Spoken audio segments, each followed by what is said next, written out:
ఒకటి చెప్పాడు సార్. 2020 నుంచి నేను ఈ పార్టీలో సైట్ లైన్ కాబడ్డాను. నన్ను గుర్తించకుండా జగన్మోహన్ రెడ్డి గారు అధికారం రాగానే నన్ను పక్కన పెట్టారు. నన్ను చాలా మంది వాడుకుని వదిలేశారు. ఈ పార్టీలో నాకు స్థానం లేకుండా చేశారు. నాతో పన్ను చేయించుకొని, నాతో పార్టీని నిర్మాణం చేయించుకొని అధికారం రాగానే నన్ను పక్కన పెట్టడం న్యాయమా అని ఆయన క్వశ్చన్ చేసిన రోజులు. ఇట్లా ఉన్న పరిస్థితుల్లో మరి ఆయన కేవలం జగన్మోహన్ రెడ్డి గారు నన్ను గుర్తించట్లేదు, నన్ను వాడుకొని వదిలేశారని ఒక బాధలో పార్టీ నుంచి బయటకు వచ్చారా, లేదు నిజంగానే రాజకీయం అంటే అసహ్యం వేసి బయటకు వచ్చారా అనేది ఆయనే సమాధానం చెప్పాలా. మరి ఆ రోజు ఏం చెప్పారు సార్?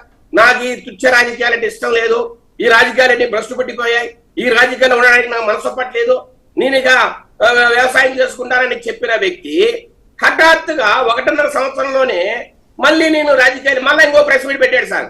చంద్రబాబు నాయుడు గారి అకృత్యాలు, చంద్రబాబు నాయుడు గారి దుర్మార్గాలు, చంద్రబాబు నాయుడు గారు చేసే కొత్త ఒక ప్రెసిడెంట్స్ ఏదైతే ఉన్నాయో వాటిని ఎదుర్కోవడానికి నేను మళ్ళా రాజకీయాలకు వస్తాను, అట్లాగా నేను ఒక పేపర్ పెడుతున్నా, ఒక టీవీ పెడుతున్నా అని మళ్ళా ఆయన బాణి వినిపించిన పరిస్థితి.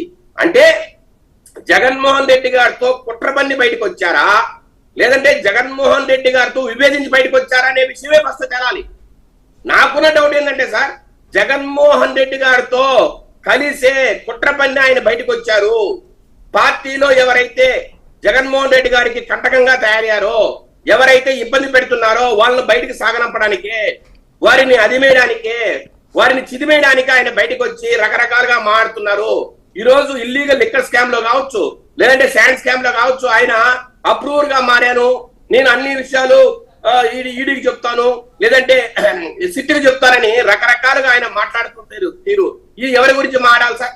అంటే మిథున్ రెడ్డి కావచ్చు, లేదంటే రాజకాశ్ రెడ్డి కావచ్చు, లేదంటే రకరకాల వ్యక్తులు ఎవరైతే ఆ రోజు చెవిరెడ్డి భాస్కర్ రెడ్డి కావచ్చు, ఇలాంటి వ్యక్తులు ఎవరైతే ఆ రోజు విపరీతంగా డబ్బులు సంపాదించారో, జగన్మోహన్ అధికారంలో ఉన్నప్పుడు వెలగబెట్టారో, విపరీతంగా అవినీతి సామ్రాజ్యాలు సృష్టించారో వాళ్ళందరినీ ఇబ్బంది పెట్టడానికే బయటకు వచ్చారా, లేదు ఆ రకంగా వాళ్ళ మీద కసి కోపం? మీరు ఒకసారి గమనిస్తే సార్, ఎప్పుడైతే ఈ ఇల్లీగల్ లిక్కర్ స్కామ్ స్టార్ట్ అయిందో రాజకాశ్ రెడ్డి, మిథున్ రెడ్డి ఇద్దరు కలిసి విజయసాయి రెడ్డిని బయటికి పంపడానికి, ఆ స్కామ్ లో గాని ఏదైతే మొత్తము ఆ బిజినెస్ ఉందో ఆ బిజినెస్ నుంచి పక్కకు పంపించి ఆయన పాత్ర లేకుండా చేయడానికి, ఆయనకు డబ్బులు ఎక్కొట్టడానికి ఆ రోజు జగన్మోహన్ రెడ్డి గారితో రకరకాల అబద్ధాలు ఆయన పక్కకు పంపించే పరిస్థితి. మరి వాళ్ళ మీద కసి తీర్చడానికి బయటకు వచ్చాడా? లేదు జగన్మోహన్ గారితో కలిసి ఇంకా ఎలక్షన్స్ కి 3 ఏళ్ల